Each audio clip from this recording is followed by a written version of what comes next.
Let us start the chapter Displacing Indigenous People.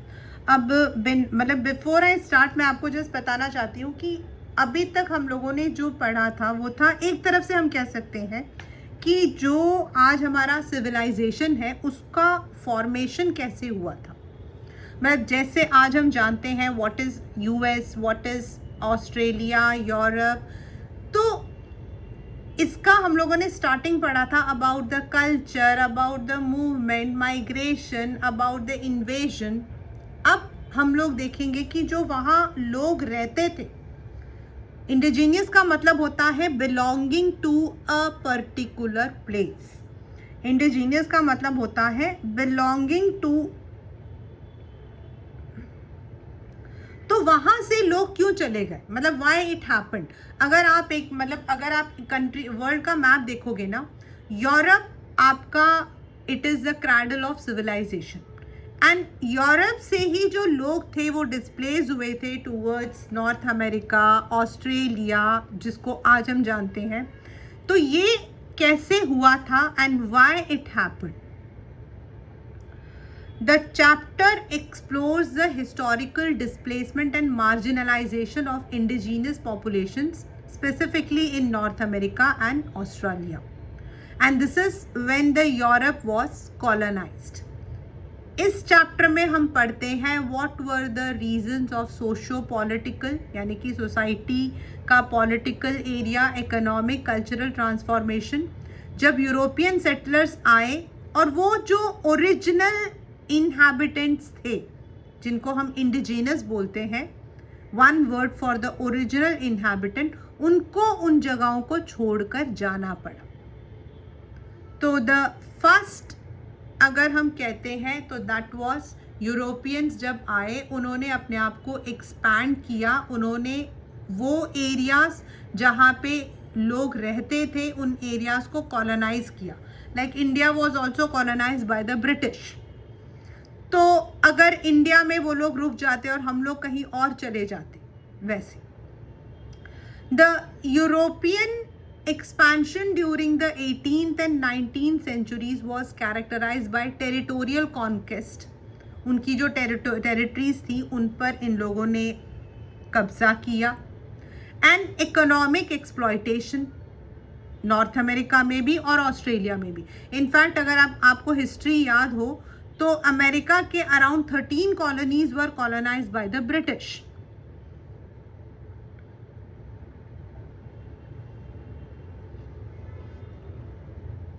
So we were studying that जो अभी America है उसको सबसे पहले कॉलोनाइज किया था जब यूरोपियंस वहाँ पर आए थे। When they came over in both North America and Australia, the European settlers viewed land as a resource for cultivation and profit. वो यूरोप का हमेशा ही एक मतलब वो रहा है कि जो लैंड खाली होते हैं it should be cultivated for profit. The idea of terra nullius, बेटा ये वाला पेपर के अंदर आएगा, आ सकता है। What is the meaning of terra nullius? Terra nullius मतलब the land was not under cultivation, was null मतलब खाली, नल आपका होता है zero. Justified the appropriation of indigenous lands, indigenous people. मुझे पता नहीं आपको कितना हिस्ट्री याद है, हमारा जो पुराना उसमें था हम लोगों ने पढ़ा था कि इवन अफ्रीका के अंदर भी जो यूरोपियंस थे जब उन्होंने कॉलोनाइज किया था तो वहाँ के जो लोग थे they had their own system of land ownership, and ecological balances के लिए वो लोग जो है कुछ एरियाज को खाली छोड़ते थे, उनके लिए that was an obstacle to progress. लेकिन यूरोपियंस का मानना है कि कहीं पर भी कोई भी ज़मीन हो तो it should be used for cultivation और बिजनेस पर्पस। अब नॉर्थ अमेरिका का कैसे हुआ, दैट इज़ द यूएस। देखो अगर हम अमेरिका बोलते हैं ऊपर की तरफ नॉर्थ अमेरिका, नीचे south America. South America even today is not what people think. US, North America definitely आपका जो है that is one of the prominent, जिसको हम कहते हैं ना, हाँ भाई हर जगह पे यही छाया होता है US की पॉलिसीज, तो वो आपका बेसिकली नॉर्थ अमेरिका को बताता है जो 50 अलग अलग स्टेट्स का एक यूनियन है, और उसके ऊपर आपका आ जाता है Canada. The colonisation of North America began with British, French and Spanish settlement. Spain के लोग जो हैं वो लोग साउथ अमेरिका गए थे, वहाँ वो सेटल हुए थे, जहाँ बीमारी भी हुई थी और जिसकी वजह से अमेरिका का जो पॉपुलेशन था वो एकदम ख़त्म हो गया था। बट नॉर्थ अमेरिका के अंदर British, that is why US, British, Britain and Australia have the common language as English, क्योंकि यही लोग थे जो वहाँ पर भी थे। ये again this will come in the paper what is called as manifest destiny, important है। By the 19th century, the US government pursued a policy of westward expansion called as Manifest Destiny. This belief justified movement of settlers into indigenous territories. Indigenous tribes such as Cherokee, Creek, and Seminole were forcibly relocated. इनको कहाँ किया गया था? Trail of Tears. Trail of Tears आप समझ सकते हो, it was a horrible place. इन लोगों को वहाँ जो है भेज दिया गया, एंड वहाँ पर ब्रिटिश, फ्रेंच और स्पेनिश जो थे वो लोग वहाँ सेटल हो गए। और वहाँ जो लोग थे जिनका नाम क्या था? Cherokee, creek and Seminole. In Canada similar process unfolded with the establishment of reservations and assimilation policies. अभी भी अगर हम यूएस कनाडा को देखेंगे ना, तो normally we can say that it is not as populated as India is. People who are living over there they tell, जब अगर आप मतलब सड़क पे जाओगे ना, न्यूयॉर्क छोड़ दो, न्यूयॉर्क, फ्लोरिडा, मतलब इन वॉशिंगटन, इनको छोड़कर बाकी एरियाज में जाओगे ना, आपको दूर दूर तक इंसान नहीं नजर आता। So this was the way, जो वहाँ पे लोग थे उनको वहाँ से भगाकर उनको दूसरी जगहों पर रखकर इन एरियाज को डेवलप किया गया। नाउ अबाउट ऑस्ट्रेलिया, ये जो अब ओरिजिनल लिखा हुआ है ना, यू विल बी सीइंग, अभी नीचे आप देखोगे इसके आपके अलग अलग जो मतलब what were the different meanings which were given, अब ओरिजिनल आपके पेपर में आता है। इन ऑस्ट्रेलिया यूरोपियंस, अगर हम मैप को देखते हैं ऑन अ, मैं तो ये वैसे ही बना रही हूँ, तो हमारे लिए नॉर्थ अमेरिका, साउथ अमेरिका यहाँ पर है, यूरोप यहाँ पर है, और ऑस्ट्रेलिया यहाँ पर है, और आपका एशिया यहाँ पर है, राइट। बट अगर हम इस मैप को स्क्वायर ना करके अगर हम इसको ऐसे देखते हैं ओवल शेप में, as a world is round, तो जो अमेरिका है it is very near to Australia. Basically क्या है कि यहाँ पर जो ये ओशन है which is said to be one of the most dangerous water body in the world, जहाँ पे वो कहते हैं ना बरमुडा ट्रायंगल, जहाँ से सारे के सारे इवन प्लेन्स गायब हो जाते हैं, क्योंकि ग्रेविटेशनल फोर्स इतना ज़्यादा है कि ऊपर से प्लेन को भी वो खींच लेता है। इसीलिए नॉर्मली लोग जब नॉर्थ अमेरिका से ऑस्ट्रेलिया जाते हैं तो दे क्रो ऐसे जाते हैं, बट अदरवाइज देखा जाए तो ये इनके पड़ोसी हैं। दैट इज़ वाई इतना आसान था इन पॉपुलेशन का डिस्प्लेस होना। इन Australia the European settlement began in 1788 with the arrival of British convicts. British convicts से जिनको वहाँ से निकाल दिया जाता था, तो ये लोग क्या करते थे, दूसरे देशों में चले जाते थे। And settlers at Botany Bay, the indigenous aboriginal population, वहाँ के जो रियल पॉपुलेशन थे, which had lived sustainably on the land of thousands of years, was declared non-existent under the doctrine of terra nullius। मतलब इस rule के according उनको उन्हीं के घरों से निकाल दिया गया। जो लोग वहाँ रहते थे, जो लोग वहाँ पर सस्टेन कर रहे थे, the settlers considered the land uninhabited and freely occupied it for farming and grazing. The aboriginal people were displaced, hunted and forced into missions and reserves. Many suffered from disease brought by Europeans and from loss of food sources. जैसे Australia में भी ऐसा ही कुछ हुआ था when the Europeans went over there, क्योंकि इसमें नहीं है लेकिन आप उसको कोरिलेट करके समझ सकते हो। अफ्रीका का जो मतलब जो कहानी है ना वो थोड़ा सा अलग है। वहाँ पर भी ऐसा ही था कि जितने भी यूरोपियंस थे, जर्मन, फ्रेंच, सब ने जो है एक एक एरिया को कॉलोनाइज कर लिया और वहाँ के लोगों के जो रूल्स थे, इनहेरिटेंस लॉ, ये सब को चेंज कर दिया और उनको अपने ही घरों से जो है निकाल दिया। उनको फॉरेस्ट में उनको जो है ये बोला गया कि एक घर से सिर्फ एक ही इंसान को ज़मीन मिलेगी, the rest had to work. And इस तरीके से what happened is they lost their livelihood. फिर वहाँ पर एक बीमारी लेकर आए जो घोड़ों को लगी, जिसकी वजह से वहाँ के जितने भी एनिमल्स थे वो मर गए, उसकी वजह से भी उनका नुकसान हुआ। तो ये सिमिलर पैटर्न आपका रहा यूरोपियंस का everywhere. But what happened, did they survive? मतलब कुछ लोग तो अभी भी होंगे।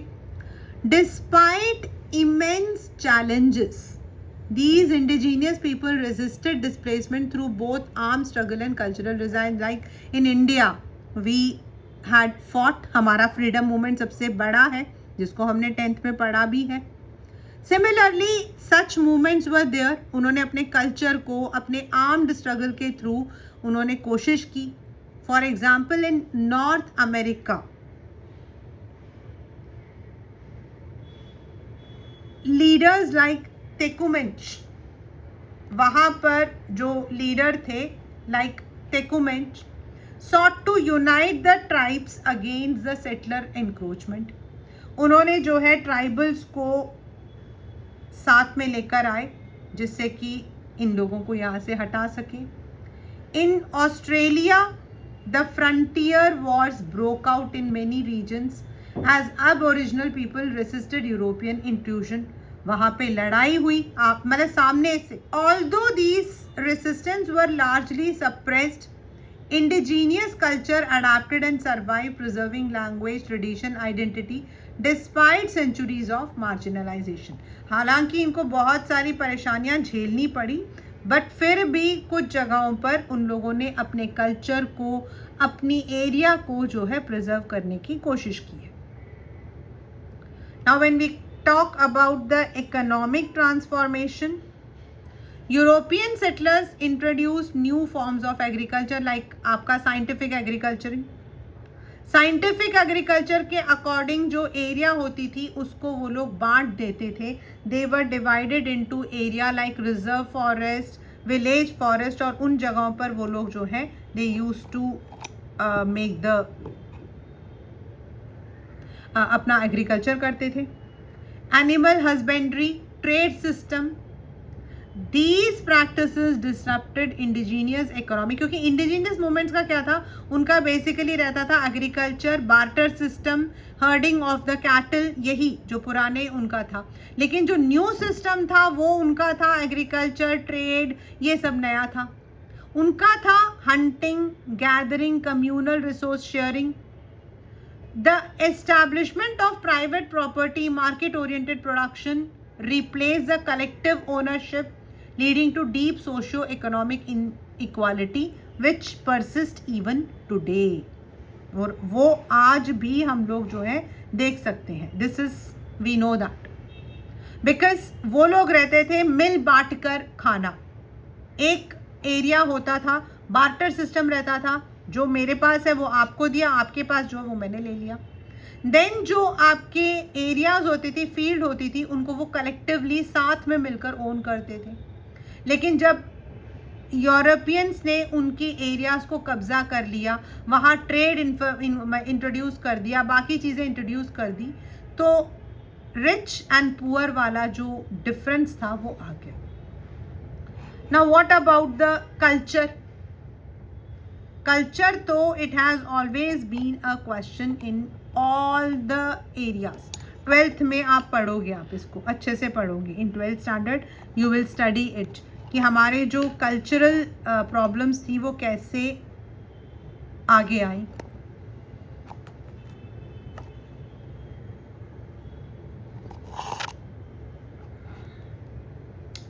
Colonial ideologies often portray indigenous people as savages. Like वो लोग इंडियंस को कहते थे कि we are primitives, मतलब हम लोग पुराने ज़माने के हैं, we don't know the way. और वो लोग ऐसा ही करते थे in every area. This racialized worldwide justified both dispossession and violence. Missionaries and colonial governments sought to assimilate indigenous population through education and conversion. वो ज़बरदस्ती का कन्वर्जन या फिर उनको एजुकेशन देकर उनको चेंज करना चाहते थे. Children were removed from their families in what now we call stolen generation in Australia. मतलब अगर आप ऑस्ट्रेलिया के बारे में पढ़ते हो तो वहाँ आपको कुछ लोग दिखाई देंगे जो अपने घर से बेघर हो गए थे. Similar assimilation policies existed in North America through residential schools. इसमें क्या करते थे, हमारे 12th का पहला chapter, I think last chapter है, उसमें आप पढ़ोगे. स्कूल्स बनाए जाते हैं, उसमें क्या किया जाता है, इंग्लिश में है मतलब वो चैप्टर, उसमें क्या किया जाता है, on the basis of the races they are punished, they are given certain work, they are asked to wear certain clothes. उनको सेपरेट कर दिया जाता है अपने कल्चर और लैंग्वेज से. ऐसा एक है हमारे 12th में है जितकला सा, 12th स्टैंडर्ड का इंग्लिश का लास्ट चैप्टर है, cutting off my hair and मतलब कि कटिंग ऑफ माई हेयर. उसमें यही होता है कि वो जो लड़की होती है, she is from the indigenous American culture, लेकिन उसको उसकी फैमिली से अलग कर दिया जाता है और as a part of culture उसके मतलब as a part of custom उसके बालों को ज़बरदस्ती काट दिया जाता. तो इस तरीके से उनके साथ में ऑपरेशन सप्रेस किया जाता था, उनको दबा के रखा जाता था, उनके साथ में उनको जो है एक्सप्लॉइट किया जाता था. Now what about the government policies? By late 19th and 20th century, government in settler colonies formalized control through legal and admin mean. The Indian Removal Act in US and Aboriginal Protection Acts in Australia institutionalized displacement. मतलब उन्होंने इसको एक legal form दे दिया कि उनको हटाना जो है वो लीगलाइज्ड है. But the people began to demand recognition of land right, cultural autonomy, political respect. जैसे आप अगर हम बोलते हैं blacks के जो मतलब कि movements हुए थे, landmark cases such as Mabo judgment in Australia challenged the doctrine of terra nullius and restored some indigenous claims to land. कुछ लोगों को मिला, but not everyone was lucky. Today, the legacy of displacement continues to shape national debates in North America and Australia. Till date, the communities continue to fight for their restitution, cultural preservation, social justice. और आज भी वो लोग अपने ही देश में marginalized हैं. दो US, ब्रिटेन या फिर आपका ऑस्ट्रेलिया इंग्लिश ओरिएंटेड है, लेकिन अगर हम इनके रियल हिस्ट्री को देखें तो जो वहाँ मतलब कि जो लोग रियल रहते थे, that shows the darker side of global expansion and modernization. It underscores how economic ambition and racial ideology combine to erase culture.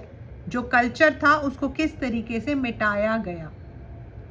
Still the survival and resurgence of indigenous identity stand as powerful testimonies to resilience and human endurance. आज भी उनकी जो वो power है to tolerate, जिस तरीके से उन्होंने आवाज उठाई वो भी बरकरार है. So this is how some people in America, some people in Australia and other areas जो है उनको अपने ही घर से भगा के आज हम जिस नॉर्थ अमेरिका को जानते हैं या ऑस्ट्रेलिया को जानते हैं वो फॉर्म हुआ था. So this is the names which were given to Europeans by the Europeans, like America, travels of Amerigo में लिया, इसीलिए अमेरिका नाम है. कनाटा मतलब a village in the language, उसको कनाडा चेंज किया गया. ऑस्ट्रेलिया ग्रेट साउदर्न ओशियन जो है और ऑस्ट्रल जो है वो साउथ के लिए है, और आपको पता है ऑस्ट्रेलिया साउथ की तरफ है इसलिए उसका नाम ऑस्ट्रेलिया है.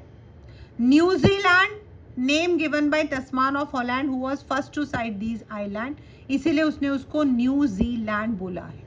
जी मतलब डच में सी के लिए बोला जाता है, तो जीलैंड मतलब सी लैंड. इस तरीके से ये नेम हमारे आए हैं. ये आपको मैंने बताया. अब ओरिजिन, अब ओरिजिनल यानी जो वहाँ के नेटिव पीपल हैं. अमेरिकन इंडियंस बोले जाते हैं जो नॉर्थ एंड साउथ अमेरिका में रहते हैं, नॉट द इंडियंस.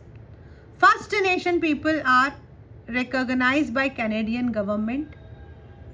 इंडिजीनियस मतलब belonging naturally to that place.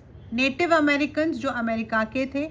Red Indians जो थोड़े डार्क कॉम्प्लेक्शन होते हैं, इसीलिए कोलंबस मिस्टूक इट फॉर इंडिया, इसीलिए उसको इंडियन बोला जाता है क्योंकि हम लोगों का जो कलर है वो थोड़ा डार्किश है. ये आपका एक बहुत बहुत इम्पॉर्टेंट क्वेश्चन है, the difference between Canada and US. That is Canada 1837, वहाँ पे रिबेल हुआ. Canadian union of upper and lower Canada, Canada gold rush, वहाँ पे कनाडा का कॉन्फेडरेशन बना, इंडियन एक्ट लगा. एंड 1803 में इसे फ्रांस से लुइसियाना ने परचेज किया था यूएस को. ये जो नेटिव्स थे इनको अलग अलग एरियाज में भेजा गया, वहाँ पर सिविल वॉर हुआ. Then there was transcontinental railways आई. देन आपका अमेरिकन फ्रंटियर आपका ख़त्म हुआ. तो there are, this is the main difference. Paper में है और आपके NCERT का भी ये क्वेश्चन है, आपको इसे ऐसे ही लिखना है. So this is what we call as a chapter displacing indigenous people. अगर आप इस मैप को देखते हो तो आप देखोगे how US 1783 में ऑरेंजिश कलर आपका, देन ग्रीन कलर में लुइसियाना ने उसको खरीदा था, इस वाले एरिया को फ्रांस ने फ्रॉम फ्रांस. देन कौन सा एरिया था जिसको उन्होंने स्पेन से खरीदा था, और किस तरीके से ये जो यूएस आज हम देख रहे हैं ना, ये अलग अलग लोगों के हाथ में था, इसको कैसे खरीदा गया, और आज हम जो है यूएस को 50 नेशंस का एक स्टेट बोलते हैं. एंड ऊपर आपका कनाडा है, नीचे आपका जो है साउथ अमेरिका आपका था. So this is how America was form.